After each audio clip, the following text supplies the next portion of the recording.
What's up, ballers? Welcome back to the NxtUp Ballers Podcast, where we highlight individuals who are building something bigger than themselves. Today's conversation is a little different because when you really think about it, some people train for a workout, but others are training for life and for legacy. Today's guest is someone who is using fitness as a vehicle, not just for physical transformation, but for discipline, mindset, and purpose.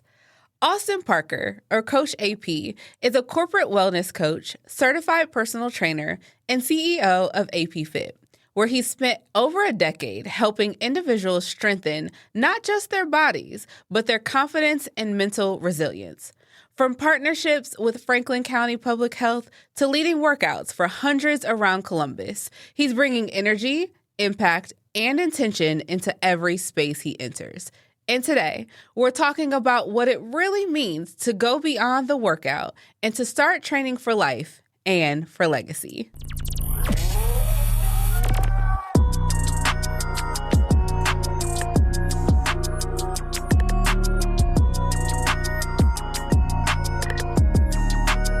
All right, AP, hi. Hello. How are you? I'm doing amazing. How are you? Good.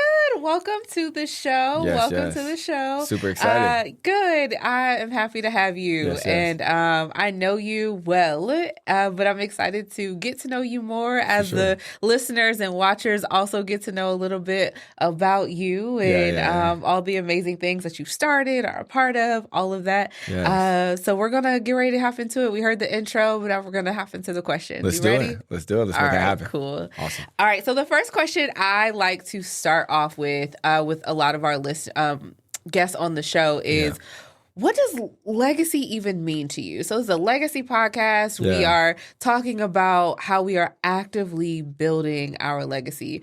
Have you thought about it? And if so, what does that even mean to you? For sure. Legacy, it seems like a very big word to me. So sometimes I used to avoid it a little bit. But right now in the present, I would say my legacy would be geared towards generational health. Okay. And when I hear legacy, that's what I think of. Like, what mark have I already left and what can I continue to leave for my family and those who are around me? And for me, it's just like passing down those principles that I've learned through information, through trial and error, through working with clients. So for me, when I think about legacy, like, what can I leave?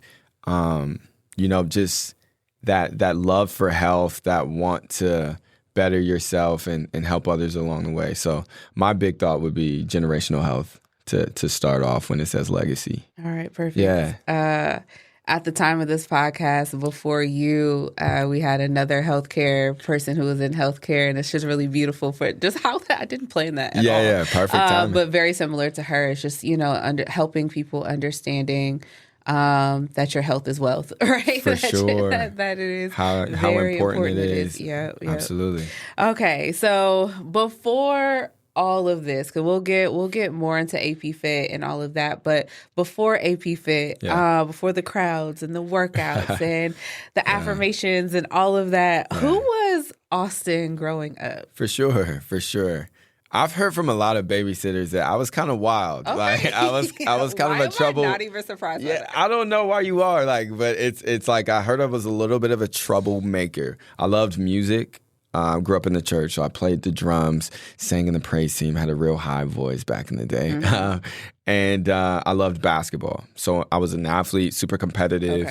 Okay. So if I was not on the basketball court, I would be at church, Sunday morning, Wednesday night, Sunday night, Tuesdays, rehearsals, all that. So for me, childhood and growing up was a lot about, the competitive nature of me playing sports, but then also a lot of music in the church, a lot of getting to know people, a lot of, since my dad was a pastor, I won't say like customer service, but a lot of like talking to people well, building rapport, different things like that. So a lot of training in both of those fields. And I think it really kind of added to some duality that I do have. Yeah. Okay. Yeah. It actually is a great leg up for the next question I have for you. Yeah. And I think both of those will play out as we continue. Yeah. But the next question I have, so as you mentioned, your father is a pastor. As you mentioned, your father is a pastor. You grew up in faith. And it was like that, not only at church, but at home. Yeah. What did the environment teach you about discipline, responsibility, and identity early on? Wow. It was all about discipline. My dad was definitely pretty strict, pretty to the books. And I think growing up in the church environment, it showed me that my identity was in something higher than me, and that humility is definitely important, and sacrifice. When we grew up, like, my dad would house people in our, like, guest rooms. Like, so we would have people coming in who were on hard times. They would stay sometimes a couple weeks, sometimes a month or two. He was always taking people in. He would always be giving out money to people who were in need. So it told me definitely strict discipline, but there was empathy coded in there as well. So yeah, it was definitely a training ground for, here are the rules, here's the parameters that you have to play in, but also in that I felt a lot of the love and a lot of the compassion, especially from my parents in that area. Yeah, so it was kind of one of the two, like a good blend for sure. Okay. Yeah. How was that? So you mentioned that a lot of babysitters said you were just kind of like rambunctious. Yeah. So how was the discipline? Man. Like, what did that look like? That balance between, like, or was there a balance? Were you always in trouble? Like, how did that? Yeah, play out for you? I would say being the youngest, I kind of skated around a little bit. I kind of found the rules of the children kill me. Listen, I kind of found the rules of the family and different things, and my parents honestly got a little looser when it was time for me. So I definitely got in trouble, but less and less once I kind of learned how to maneuver, and then kind of use those. Like, a lot of it was just talking, a lot out of turn. It was very high energy or little pranks. But kind of maturing a little bit and realizing, like, time and place, you know what I'm saying? Different things like that. But the discipline was definitely old school. We got that belt, unfortunately, for better or for worse. Yeah. I know it's controversial, yes, it but, is. I came out pretty good. So, for better or for worse, we definitely got that belt. We definitely did, for sure. So growing up in that type of household, sometimes you feel the pressure to become a certain type of person. Did you feel that pressure? And if so, what did you feel as though you had to become when you just kind of being groomed in that type of environment? Yeah, that's a great question. My, great-great-grandfather's a pastor. Great-grandfather's a pastor. Dad's a pastor. Oh, wow. Uncles are, like, all pastors. So It was definitely like, this is kind of the path.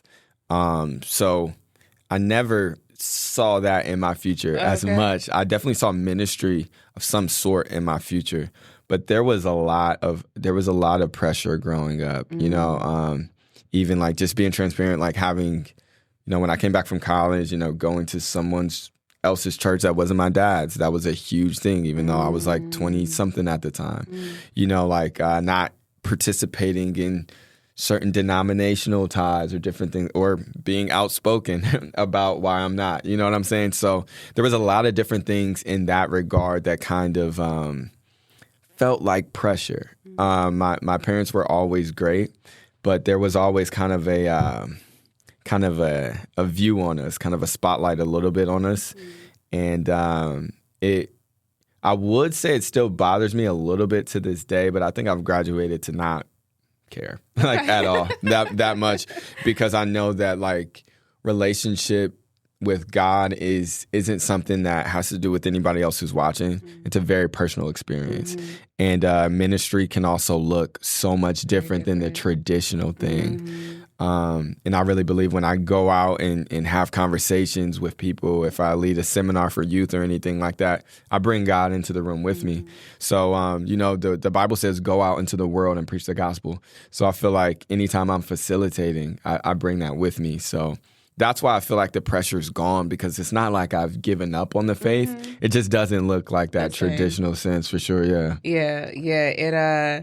I think that speaks to a lot of things. Like, one, just kind of like that rambunctious part that you said you had. Yeah. Two, just like That's true. being the younger the younger sibling. I am the oldest. Okay. And I see, how the younger of the children tend to just be like, I'm going to pave my own path. Sure, like, I'm not even going to, that's cool for y'all. Yeah. And also, I don't want to do that. So real.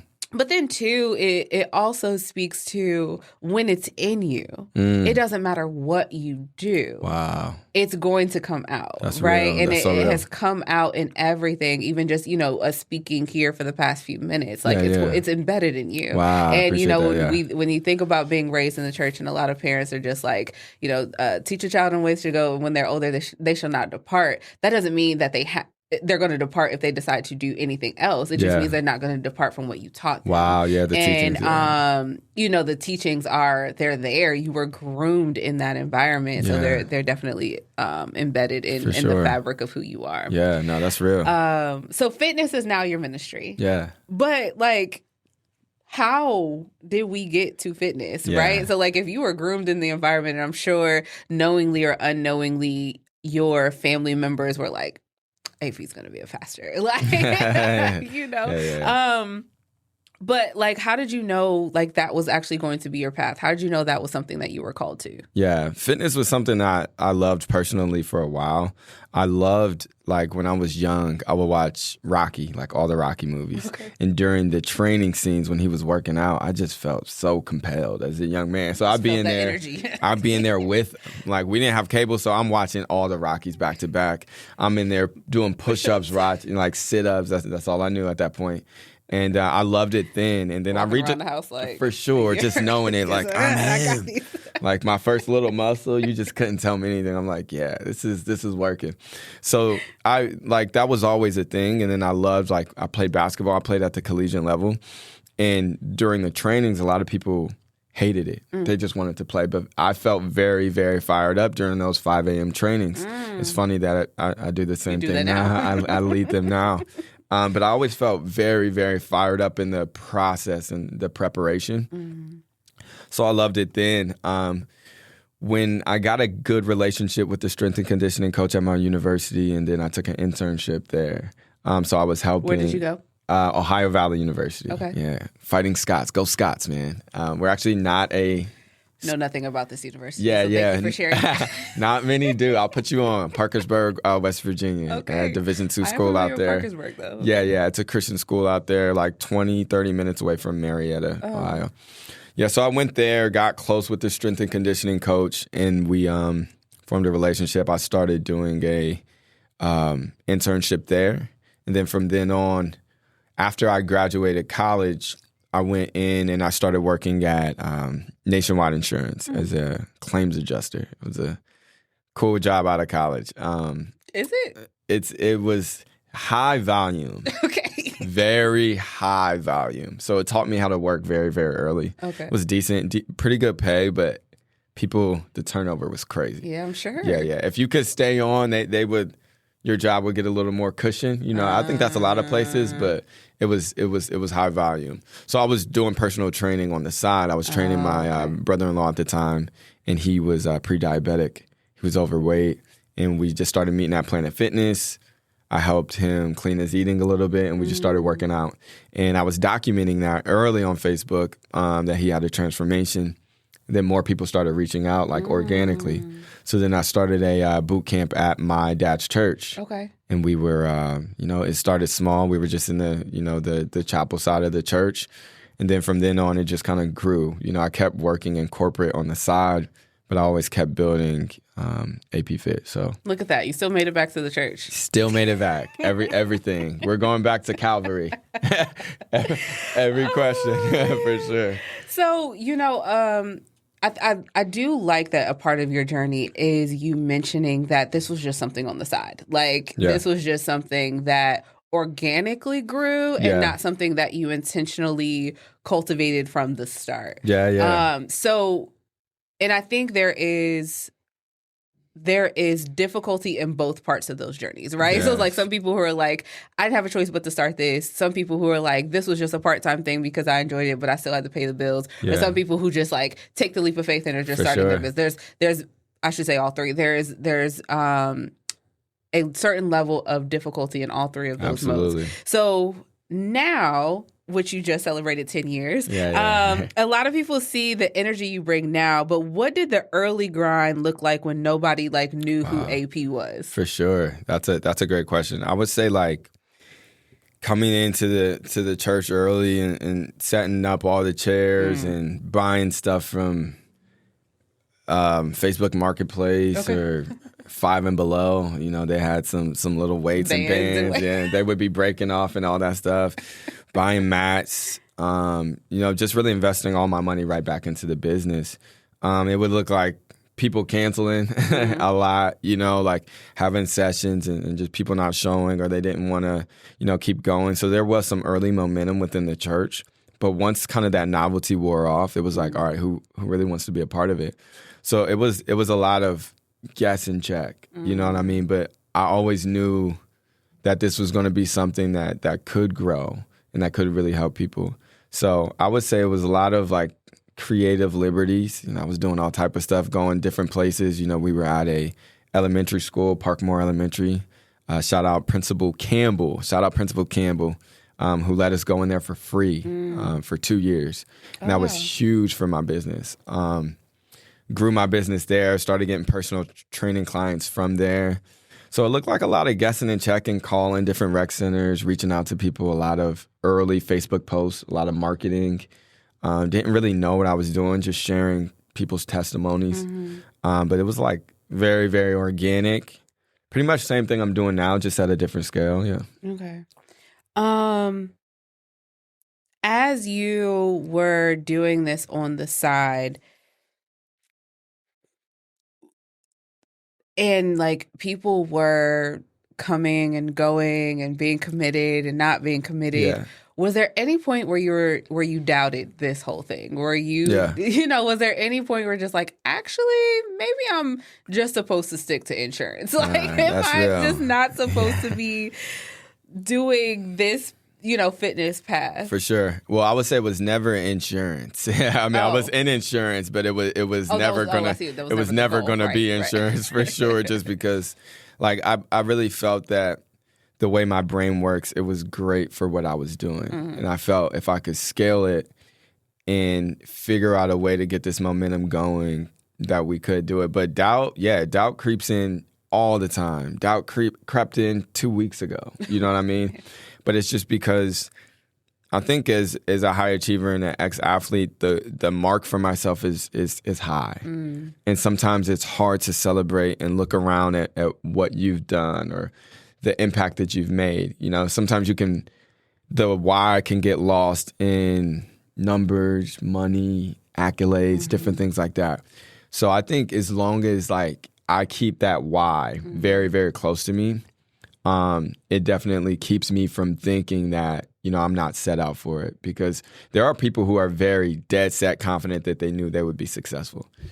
And I would say a part of me is that. A part of me always knew that APFit would do well.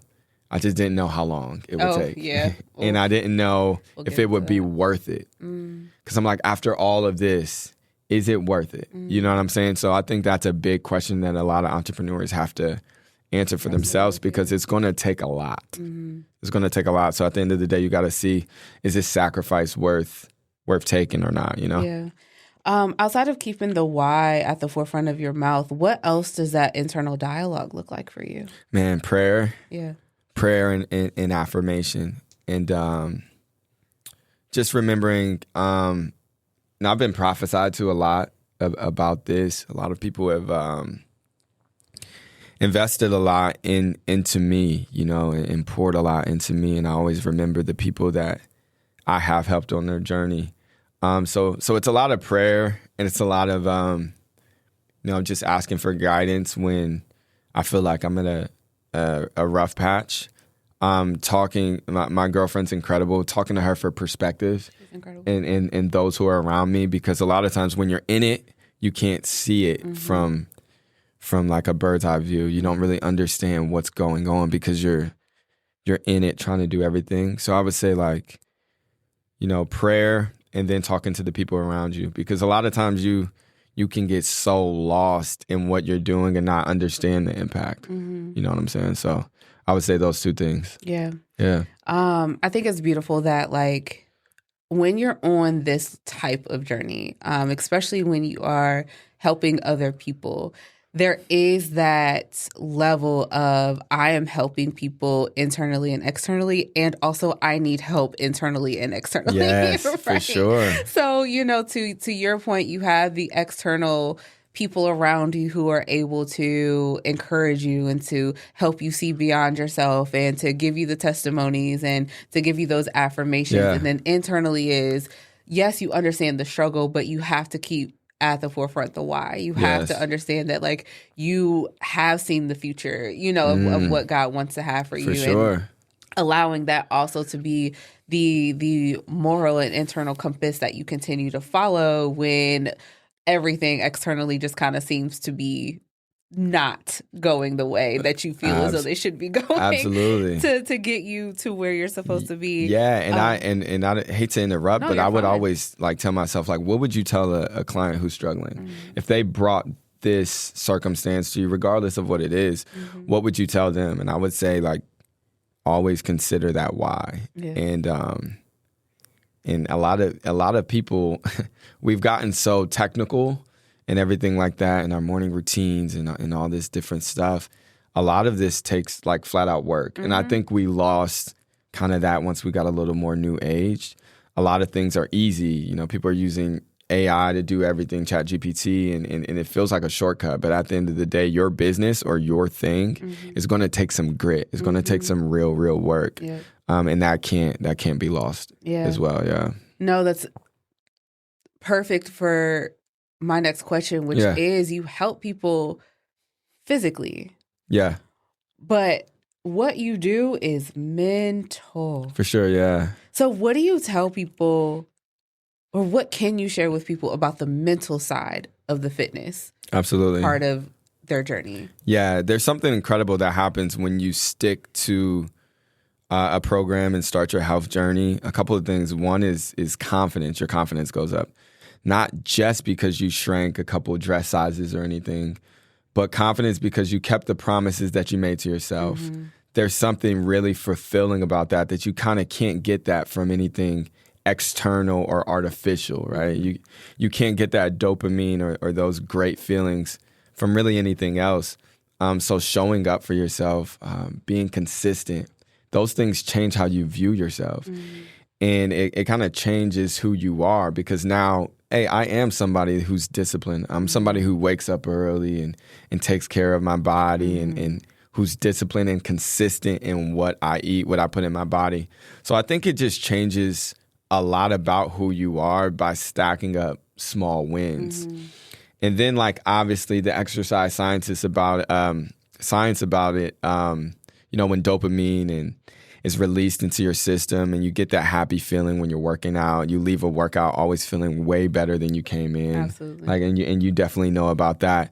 So also building community. The majority of my groups, about 80% of my groups are groups and not one-on-one. And I've noticed because of retention and accountability, a lot of times in a group or a small group, it's very, very strong. They start, making friends within that group, holding each other accountable for sure. You guys are texting outside of even me being there. So putting somebody in a great community, changing their physical body and their habits, changing the way they eat, that can have a long-term impact on someone for sure. Yeah, and on that mental health, right?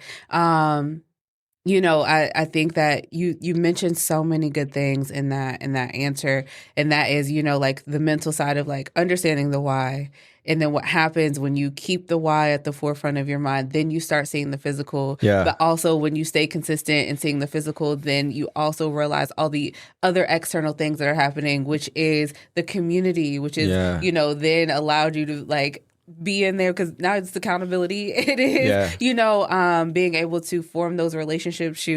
Because of APFit, I have great friends. That's awesome.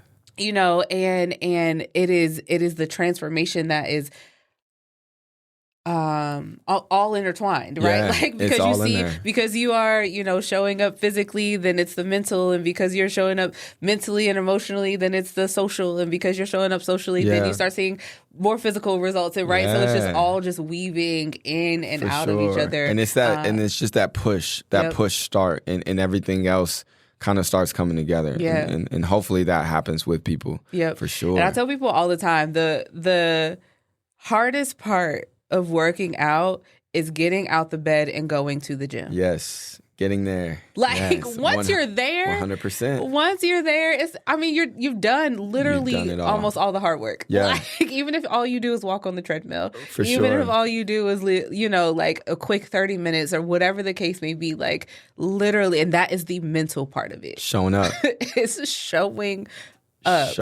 up. And that's just in life as well. A lot of times we wake up and we like dread something that we have to do, right? And that's just not like because we dread our lives, and some people do, but that's just natural resistance. Yep. And that natural resistance is always going to hit a lot of us, especially if you wake up in the morning.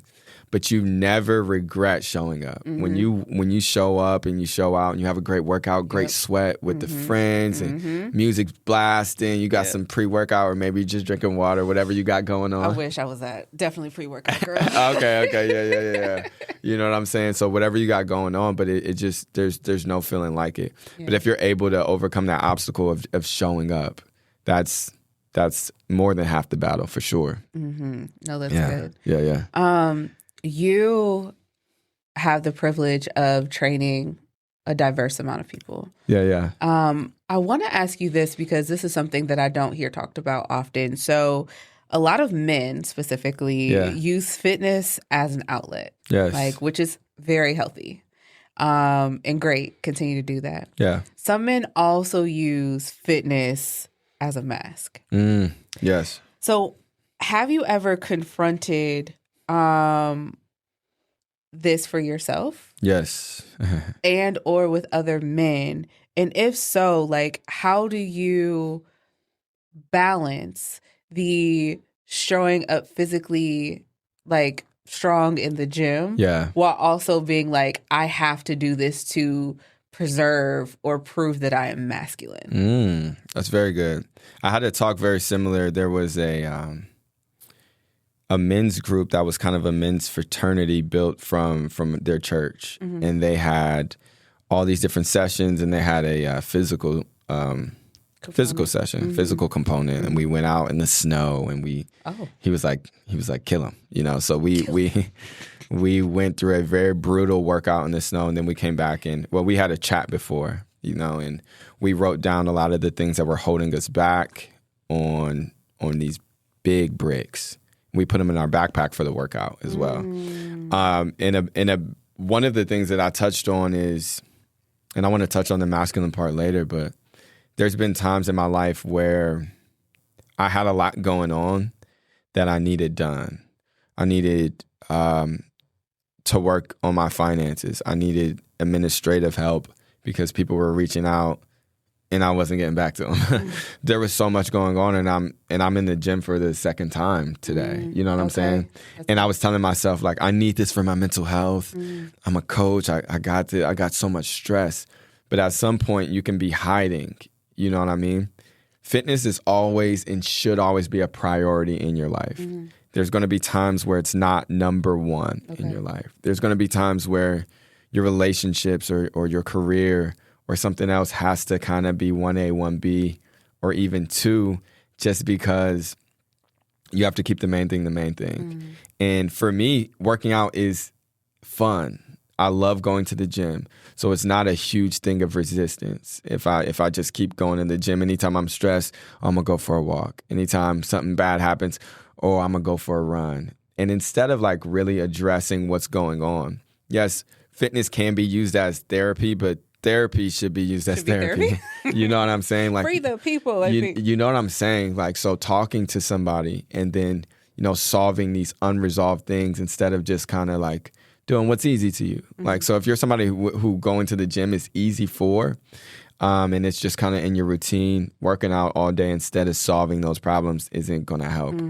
And for the masculinity, I see a lot of times when men come to our group sessions or they don't come to the group sessions is for a couple of reasons. One, when they come, they feel like they have to outdo all the women. They feel like, I got to go heavier. I got to run faster. They have no idea that there's women like you who are in these classes who are very strong, who have been doing this for years, who can run all day and not get tired. And this is your first class since high school football. You know what I'm saying? So there's a pride issue that we wrestle with as men. Like, I should be so strong. Like, and now I'm in this class fighting for my life. You know what I'm saying? And because the AP class is not easy. Let's just we're gonna work, but it's difficult. We're definitely gonna work. So I think the pride into one, taking leadership from someone else, if that's not your area of expertise.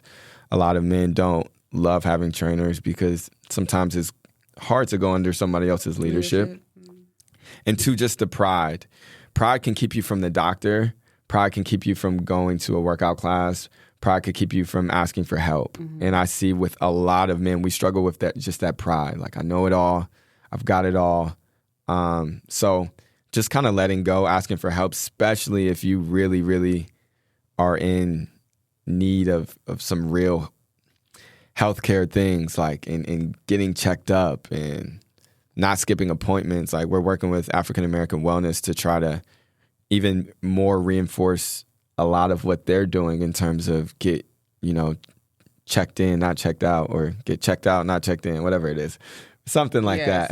There's something like that. Yeah, preventative, preventative healthcare. So I'd say, like, with men, with men, it's just like swallowing that pride, because pride can get you sick, like quite literally.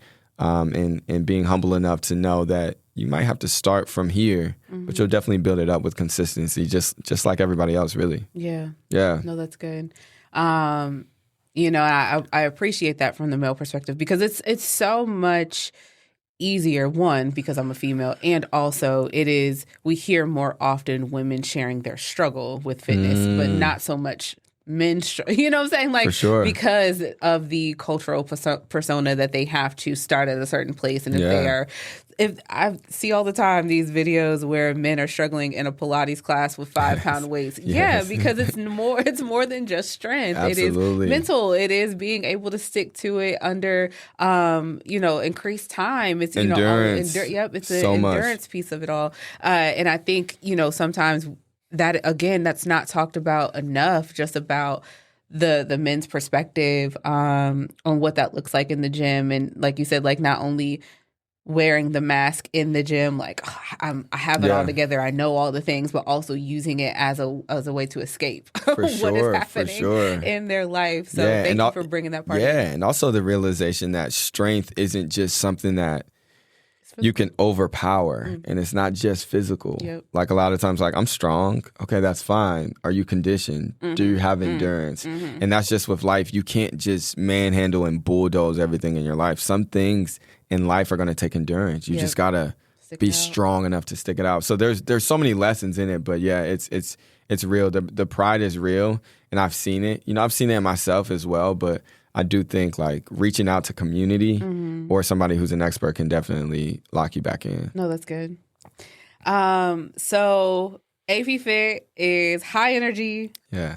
You have been on some large stages in front of hundreds of people. People, like, come back because of the attractiveness and I will say even the intensity of the workout, right? It is intense, and also it is very fun because of the energy that is just surrounding it. Thank you. But who is Austin when the room is quiet? Yeah. Who's Austin when the room's quiet? That's a great question. I'm pretty introspective. I have two I'm either, like, really up, or I'm, like, listening to, like, jazz, drinking tea on the porch, and just very, very chill and introspective. Like, I think since my college days and athletic days, I have chilled out substantially. Okay. But I feel like it's because, 5 a.m., 6 a.m., 7 a.m., 8 a.m., we're bringing that energy so much that I'm a lot more calm and collective. You're not going to see me yell much. I don't lose my cool that much, just because it's all in here, for better or for worse. Very introspective. I love music. I'm very, very chill. You know what I'm saying? So I do think the energy is there, but for the most part, I'm listening to something real smooth and nice little tea, and I'm chilling. You're recharging. Got to. And I've learned that as well. I used to be a very, very busybody, trying to slow things down. And, ironically, when I started forcing things less, more came. Absolutely. And I think that's just being doing things within your own strength. Yeah, and stop looking to be such like an opportunist and trying to make everything just fit. But I think with that slowness came like, all right, we're going to be more intentional about everything, And I think that comes with age and maturity. But yeah, that's what I be on. Yeah, that's good. Yeah. It's so necessary to replenish yourself because you are so heavily in community. That's a lot to take on. A lot of stories, a lot of questions. It's a lot. Yeah, and also just exuding your own energy. So thinking about just the community lens, you've worked with organizations like Franklin County Public Health and the Columbus Urban League. Why has community impact always been a part of your work and not just like a tool for business growth? For sure. I realized that, and that's a great question. I love how you worded that. I realized that there's a lot of resources that certain people have and certain people don't. There's a lot of information that certain people have, certain people don't. When you look in urban communities, there's not the Fresh Times and the Pliables and the Whole Foods. You're going to see some corner stores, liquor store, in either churches or Popeyes or any of those.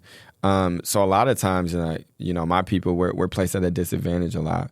And growing up, we didn't have everything. We didn't have unlimited resources. We had to do with the best we could.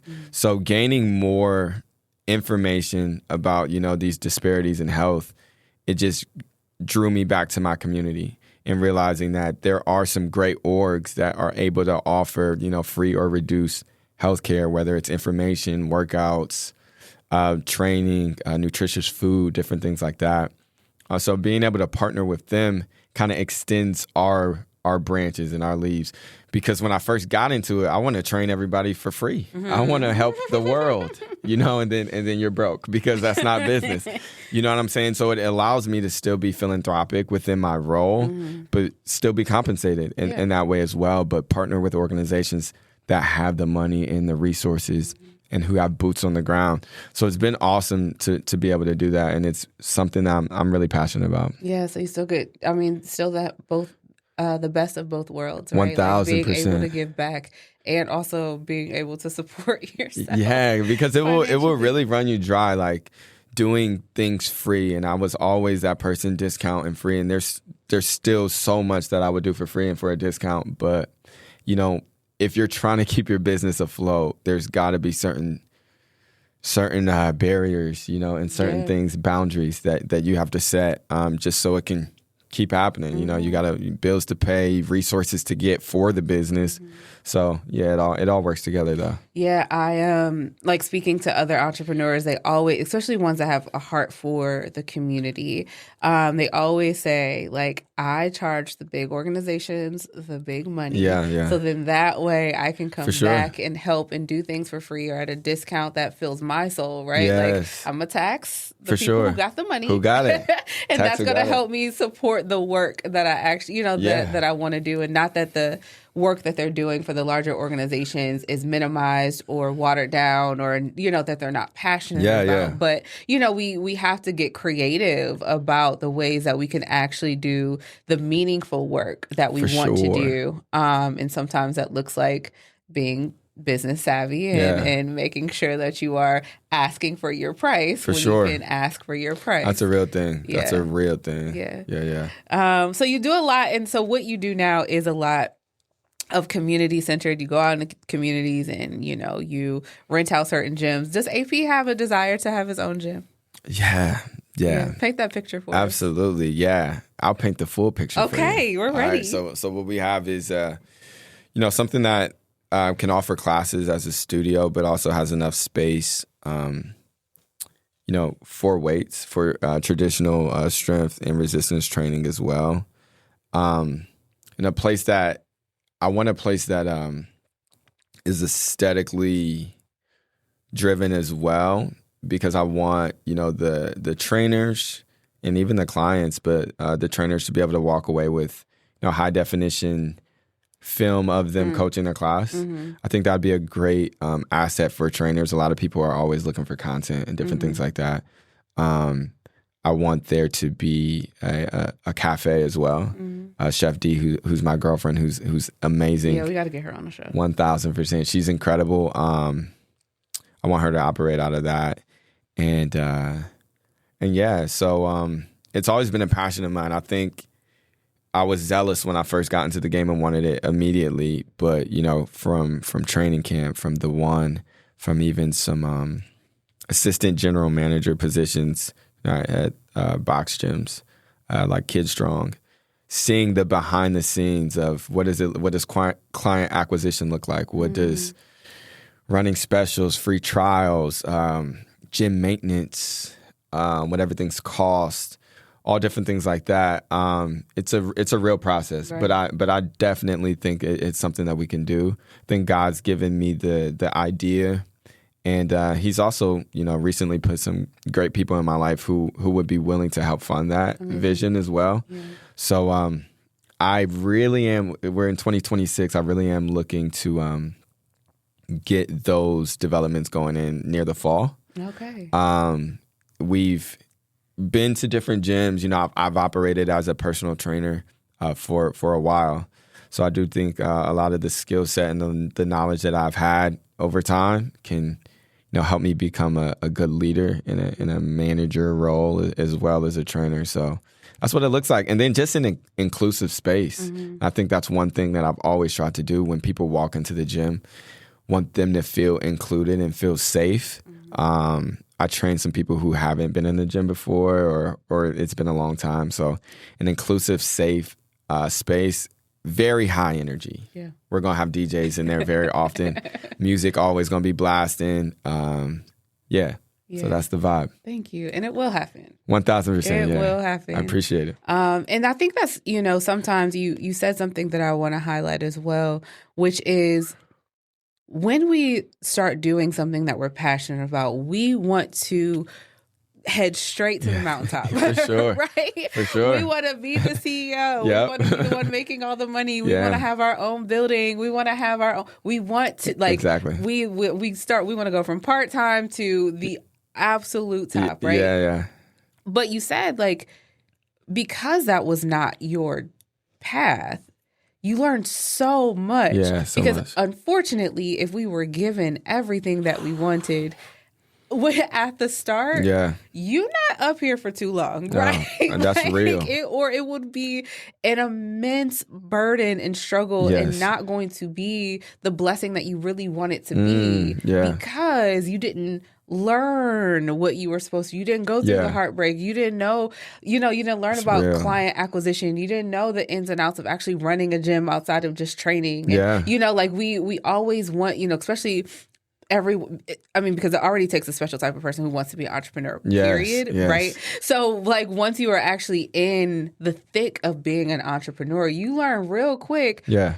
I don't know a lot. It's very quick. I don't know as much as I thought I did. I have this one specific skill set, and I thought that this was going to be the one thing that everything else was going to be able to sprout off of, when it's no, as a trainer, that is a minuscule part of running a gym, right? That is a very, very small, very different. And even if you still get to train, there's still so many other parts of running the gym that you have to attend to, right? So, I think, this has been mentioned on this podcast before, but trust the journey. Yeah. Trust that every failure, every no, every lost client, every, time that you have to sit down because you're injured, every single part of it, every lost job, every, closed gym that wasn't your fault, all the things, it all plays in together.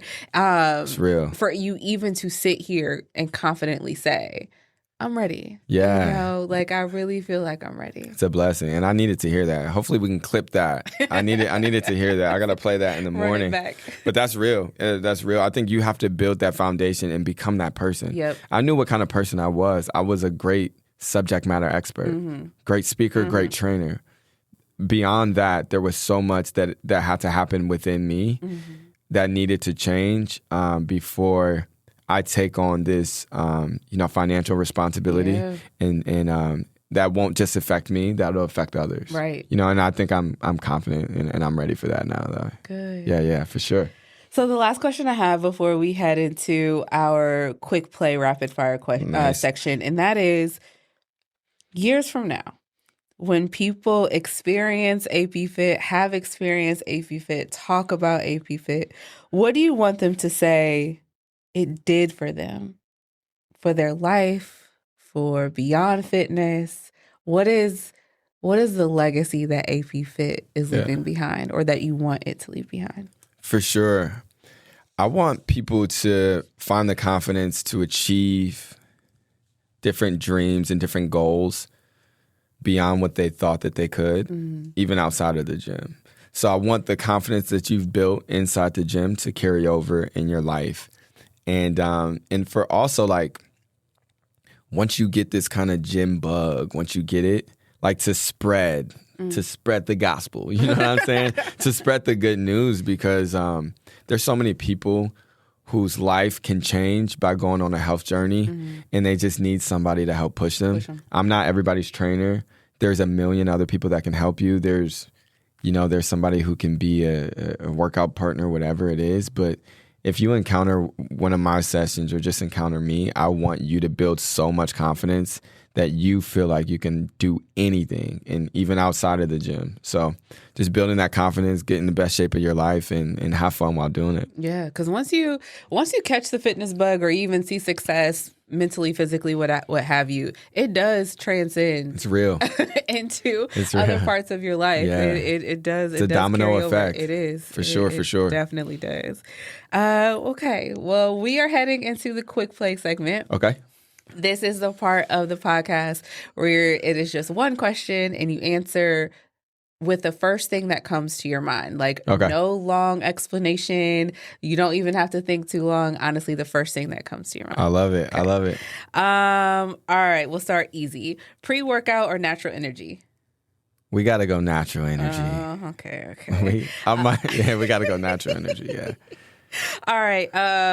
Your favorite workout you love and the one you hate? I love lunges.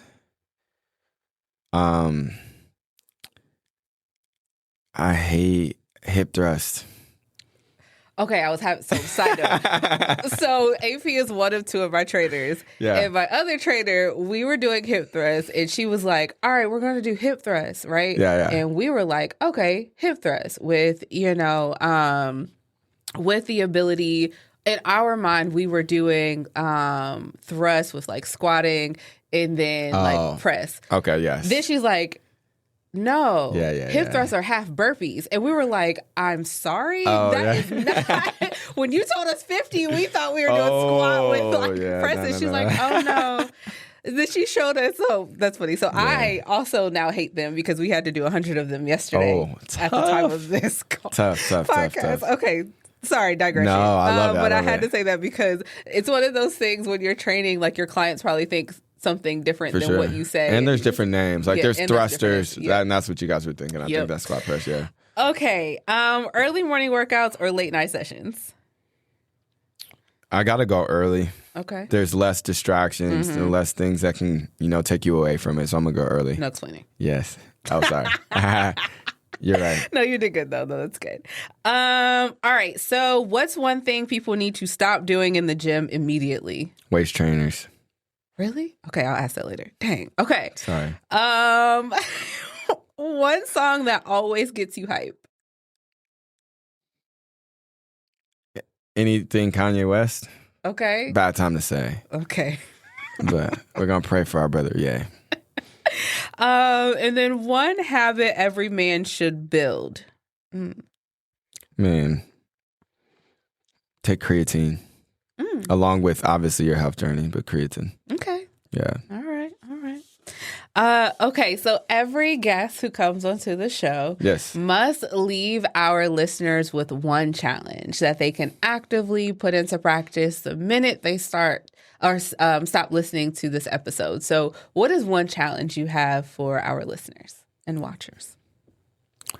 I would say daily walks. The populations with the best health metrics are in places where people walk the most, not the people that do the most HIIT classes or not the people that, work do CrossFit the most, but the people who literally walk the most. So daily walking is incredible for fat loss. It's incredible for your mental health as well. And that's kind of why I say it. So it's time alone by yourself.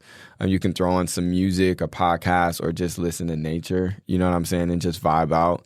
But it's just kind of designated time for you that's very low impact. It's helping your mental health, your physical health. It's 100% free, and it doesn't take much effort. So I'd say 30 minutes if you have it to walk, especially now that it's nice, every single day. And it can really, really changed a lot about my mental health. For a while, I was in a rough spot, and those walks did a lot for me. It was something I look forward to. So I would say daily walks, and then do something hard, once a week. Even if it's something you don't normally do, physically do something hard once a week. Okay. Yeah. And I'll let that dissertation slide since that was the last question. No, it's okay. I can't help myself. I know. Most guests can't, especially if it's in you. All right. So, thank you. Absolutely. Tell the people where they can find you. Yeah, on all social media platforms _APFIT. And you can email getapfitness@gmail for any events, speaking, or just training in general. Yeah, absolutely. Thank you, AP. Thank you. Thank you for having me. Good. I really think that the listeners have a lot to chew on after this episode, because we just navigated all different aspects, right? Yeah. From fitness to mental health to entrepreneurship, right? So, thank you. This was really robust. Absolutely. And we cannot close this episode out without doing the affirmation. Oh, I love it. Can we lead? Yeah. You go ahead and do it, and I will. You're going to repeat after? All right. You guys repeat after me. Yes. Wherever you guys are from. All right. So we first start, we say, I'm a winner. I'm a winner. Not a loser. Not a loser. Say, I'm the head. I'm the head. Not the tail. Not the tail. I am a lender. I'm a lender. Not a borrower. Not a borrower. Say my family. My family is blessed. Is blessed. Say my friends. My friends. They are blessed. They are blessed. Say my money. My money is blessed. Is blessed. Say no dream. No dream. It's too big. It's too big. Say no goal. No goal. It's unachievable. It's unachievable. Go ahead, point to yourself and say, I can. Do anything. Do anything. Point to somebody and say, you can. You can. Do anything. Do anything. And we say, we can. We can. Do anything. Do anything. We got it, just like that. All right. I love it. Thank you, sir. Absolutely. This was great. Thank you. Appreciate it. Absolutely.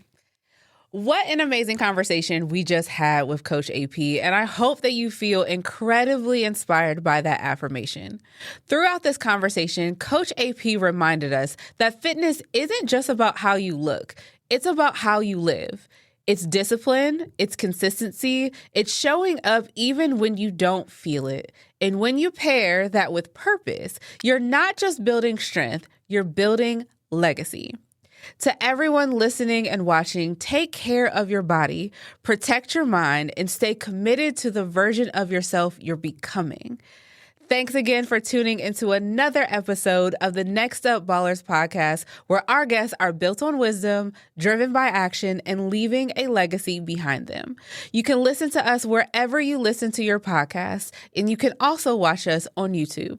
Remember to like, share, and subscribe. We'll see you next time on the next episode. But until then, go ball out.